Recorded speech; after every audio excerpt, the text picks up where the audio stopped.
त्याच्या धावपळीत हे आयुष्य असं चालत असतं. त्यातलीच मी एक गृहिणी आहे. मी आधी नोकरीला जात होते, परंतु बाळानंतर मला माझी नोकरी सोडावी लागली.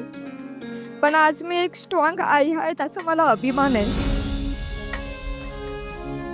परंतु या धावपळीच्या आपल्या रुटीनमध्ये मात्र आपण स्वतःलाच कुठेतरी विसरून जातो. आपण स्वतःलाच मागे ठेवतो व आपल्या कुटुंबाला प्रथम प्राधान्य देतो. हे पत्र माझ्यासारख्याच असलेल्या प्रत्येक गृहिणीसाठी आहे, त्या महिलेसाठी आहे जी नोकरी आणि घर यात गुंतलेली आहे. तुम्ही सगळ्याजणी काही ना काही स्वप्न स्वतःसाठी बघत असाल, पण आपल्या धावपळीच्या जगात ते मात्र कुठेतरी हरवून जातं.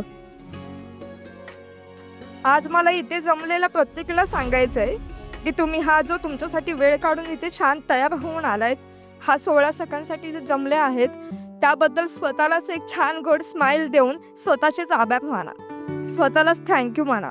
आणि मला माझ्या सासूबाईंना सुद्धा थँक्यू म्हणायचं आहे, कारण त्यांनी प्रोत्साहन दिल्यामुळे मी आज या 16 सेकंदच्या कार्यक्रमाला येऊ शकली.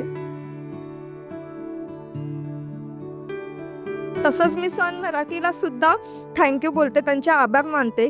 त्यांनी एवढा छान सोहळा आम्हा महिलांसाठी आयोजित केला. थँक्यू.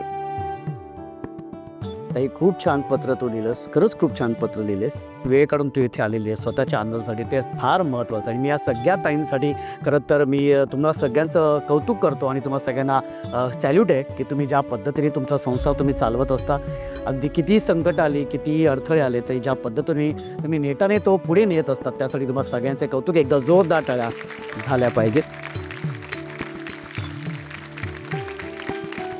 आणि खरंच तू खूप छान पत्र लिहिले असते. प्राच, हे जे मनातलं व्यक्त तू ह्याच्या आधी कधी केलेस? आज करून कसं वाटलं? खूप छान, छान वाटलं, मोकळं वाटलं. व्हेरी